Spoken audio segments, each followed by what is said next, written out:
Hi viewers, welcome to our channel. ప్రస్తుతం మనతో పాటు సీనియర్ జర్నలిస్ట్ దామ బాలా సార్ అని వాడితో మాట్లాడదాం. నమస్కారం సార్. నమస్తే.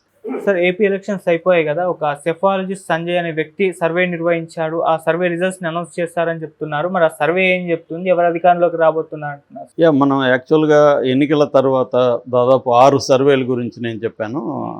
ఒక 2 రోజుల ముందు 4 సర్వేలు, నిన్న ఒక 2 సర్వేలు, ఈరోజు ఒక సర్వే వచ్చింది. ఇప్పటివరకు వచ్చిన 6 సర్వేలు కూడా వైసీపీనే అధికారంలోకి వస్తుందని చెప్పాయి. అయితే ఇప్పుడు మనం చెప్పుకునే సర్వే మాత్రం తెలుగుదేశం కూటమి అధికారంలోకి వస్తుందని చెప్తున్నారు. అయితే ఇది సర్వే కాదు, నిజానికి సెఫాలజిస్టు సంజయ్ కుమార్ అనే ఆయన ఒక ఇంటర్వ్యూలో చెప్పిన మాట. ఆయనేం సర్వే చేయలేదు, ఆయనకేమీ కాంక్రీట్ డేటా లేదు, బట్ ఆయన అభిప్రాయం చెప్పారు. అయితే ఆయన చాలా సీనియర్ సెఫాలజిస్టు, పొలిటికల్ అనలిస్టు. ఆయన అనేక పుస్తకాలు రాశాడు. తర్వాత CSDS అని centre for the state of developing societies అనే సంస్థకి ఆయన డైరెక్టర్గా 2014 నుంచి 2020 వరకు డైరెక్టర్గా పనిచేశాడు. తర్వాత ఇప్పుడు లోకనీతి అనే ఒక సంస్థ ప్రాజెక్ట్ ఉంది, దానికి డైరెక్టర్గా ఆయన పనిచేస్తున్నారు. సో ఆయన సీనియర్ అనలిస్ట్ అండ్ సెఫాలజిస్టు. ఇండియాలో వివిధ విషయాల మీద, ముఖ్యంగా ఎలక్టరల్ పాలిటిక్స్ మీద, వివిధ పొలిటికల్ పార్టీస్ పరిస్థితుల మీద ఆయన వ్యాసాలు రాస్తుంటారు, పుస్తకాలు కూడా రాశారు. సో ఆయనతో మొన్న ఏమైందంటే, ఒక ఎడిటర్ జీ అని ఒక ఆన్లైన్ పత్రిక ఉంది. ఆ పత్రిక తరపున సీనియర్ జర్నలిస్ట్ విక్రమ్ చంద్ర ఆయన ఇంటర్వ్యూ చేశారు సంజయ్ కుమార్ని. అందులో ఆయన దేశంలో ప్రజెంట్ ఎలక్టరల్ పరిస్థితి ఎలా ఉంది, ఏ పార్టీకి ఏ రకమైన పరిస్థితులు ఉన్నాయి అనేది అనలైజ్ చేస్తూ ఆంధ్రప్రదేశ్ గురించి కూడా ఆయన కామెంట్ చేశారు. ఆంధ్రప్రదేశ్లో నిజానికి టైట్గా ఉంది పరిస్థితి. ఇటు వైసీపీకి కూటమికి మధ్య టైట్ బ్యాటిల్ ఉంది. అయితే ఎడ్జ్ మాత్రం కూటమికే ఉంది అనేది ఆయన అభిప్రాయం అన్నమాట. అట్లాగే బీజేపీకి ఆంధ్రప్రదేశ్లో ఓటింగ్ ఏం లేకపోయినా ఈసారి పొత్తుల వల్ల బీజేపీకి కూడా కొన్ని సీట్లు వస్తాయి ఆంధ్రప్రదేశ్లో అనేది కూడా ఆయన చెప్పాడు. ఇక తెలంగాణ విషయానికి వస్తే, ఆయన తెలంగాణలో కాంగ్రెస్ కంటే కూడా బీజేపీ బెటర్ పెర్ఫార్మెన్స్ ఇస్తుంది అనేది ఆయన అభిప్రాయంగా చెప్పారు. అట్లాగే ఒరిస్సాలో కూడా బీజేపీకి బెటర్గానే ఉంటుంది, అక్కడ ఒరిస్సాలో కొద్దిగా పుంజుకుంది అని చెప్పాడు. బీహార్లో మాత్రం బీజేపీ కొంచెం దెబ్బతింటుంది అనేది ఆయన అభిప్రాయంగా చెప్పాడు. నితీష్ కుమార్కి అక్కడ వీళ్ళతో ఉండడం, అటుపోవడం ఇటుపోవడం, దీనివల్ల బీజేపీకి ఇబ్బంది అక్కడ అనేది చెప్పాడు. ఇక వెస్ట్ బెంగాల్లో ఇంకా ఎన్నికలు జరగాల్సి ఉంది, అన్ని పేజీలు కంప్లీట్ కాలేదు కాబట్టి ఇప్పుడే చెప్పడం కష్టమవుతుంది, బట్ అక్కడ కూడా హోరాహోరీ ఉంది అని చెప్పాడు. ఇక హర్యానా, రాజస్థాన్లో మాత్రం బీజేపీ పెర్ఫార్మెన్స్ అంతగా బాగుండదు, అక్కడ బీజేపీ లాస్ అవుతుంది అనేది ఆయన అభిప్రాయం. మహారాష్ట్రలో కూడా మామూలుగా అయితే బీజేపీ బాగానే ఉంది, కానీ అక్కడ శివసేన, ఎన్సీపీ మధ్య గొడవలు, చీలికలు రావడంతో బీజేపీకి ఆ మేరకు నష్టం జరుగుతుంది అనేది ఆయన చెప్పాడు. ఇక యూపీ విషయానికి వస్తే, అక్కడ యూపీలో 2 అంశాలు బీజేపీకి ఉపయోగపడే అవకాశం ఉంది. ఒకటేమో లా అండ్ ఆర్డర్ ఇష్యూ. అక్కడ యోగి బాగా చేశాడని అక్కడ లోకల్గా జనాలు నమ్ముతున్నారు. అది రాజ్యాంగపరంగా, లీగల్గా అది సమస్య ఆయన, ఎందుకంటే అన్నీ కూడా ఫేక్ ఎన్కౌంటర్లే, ఎక్కువ మందిని ఫేక్ ఎన్కౌంటర్లోనే చంపాడు. అయినప్పటికి కూడా అక్కడ రౌడీలు, గోండాలు, మాఫియాలు ఎక్కువ ఉండేవి. ఇప్పుడు యోగి వచ్చినాక అదంతా కంట్రోల్ చేశాడు కాబట్టి జనంలో పాజిటివ్ అభిప్రాయం ఉంది. అట్లాగే ఫ్రీ రేషన్ బాగా సక్రమంగా ఇవ్వగలిగారు అక్కడ, అది కూడా కలిసి వచ్చే అంశం. బట్ ప్రతిపక్షాలు ఈ అంశాలే కాకుండా అక్కడ కులం, అంటే మందిర్కి ఆపోజిట్గా మండల్ పాలిటిక్స్ అంటారు, మందిర్ వర్సెస్ మండల్, లేకపోతే మండల్ వర్సెస్ కమండల్ అంటారు. సో అట్లాగా మందిర్కి ఆపోజిట్గా వాళ్ళు తీసుకొచ్చారు. రామ మందిరం అనేది పెద్దగా పనిచేయదు. దేశవ్యాప్తంగా కూడా మొదట్లో రామ మందిరం ఇష్యూ కావచ్చు, 370 కావచ్చు, విదేశాల్లో బీజేపీ పరపతి కావచ్చు, ఈ విషయాలు ప్రధానంగా ఫోకస్లో ఉన్నాయి. అయితే రాను కాంగ్రెస్ కానీ లేకపోతే ఇండియా కూటమి వేరే ఇష్యూల్ని వాళ్ళ అజెండా ఫిక్స్ చేయడం ప్రారంభించారు.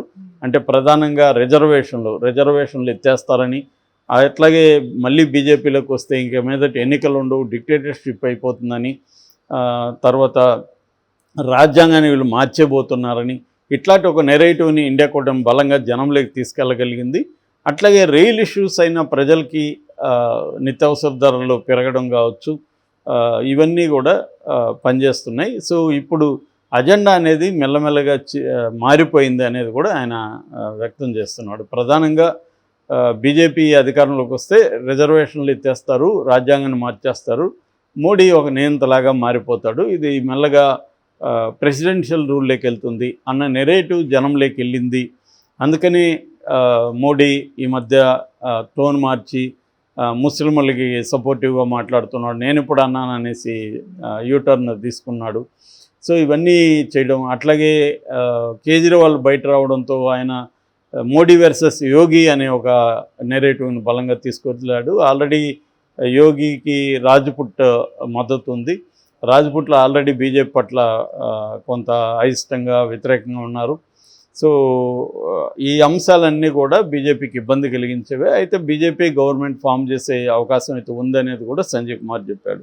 సో ఈ కాంటెక్స్లో ఆయన ఏ రకమైన డేటా లేదు ఆయన దగ్గర, నిర్దిష్టంగా ఏం లేదు. బట్ ఆయన ఓవరాల్గా పొలిటికల్ అనలిస్ట్, సెఫాలజిస్ట్ కాబట్టి తనకున్న ఇన్ఫర్మేషన్లో ఆయన అభిప్రాయం వచ్చి ఆంధ్రప్రదేశ్లో మళ్ళీ అంటే ఇప్పుడు కొత్తగా కూటమి అధికారంలోకి వస్తుంది అనేది ఆయన చెప్తున్నాడు.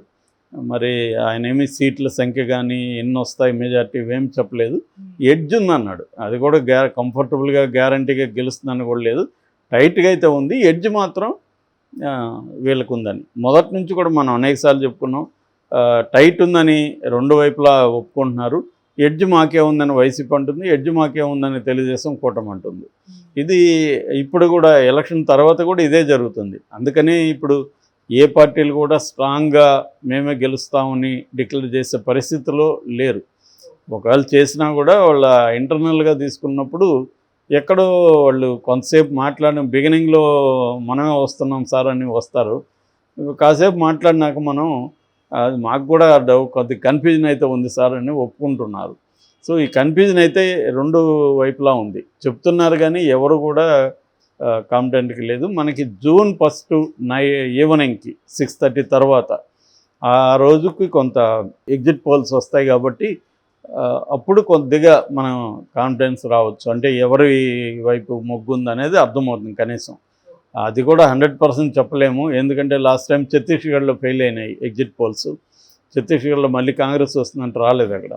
సో అలాగా జరిగే అవకాశాలు ఉంది. కానీ జనరల్గా అయితే ఎగ్జిట్ పోల్స్ వల్ల మనకు కొద్దిగా అండర్స్టాండింగ్ వచ్చే అవకాశం ఉంది. ఏదేమైనా ఫైనల్గా అయితే జూన్ 4వ తేదీ మనకి మధ్యాహ్నానికి ఒక క్లారిటీ వచ్చేస్తుంది. మార్నింగ్కే ట్రెండ్స్ తెలిసిపోతాయి, మెల్లగా టైం అయ్యే కొద్దీ మనకి క్లారిటీ వస్తుంది.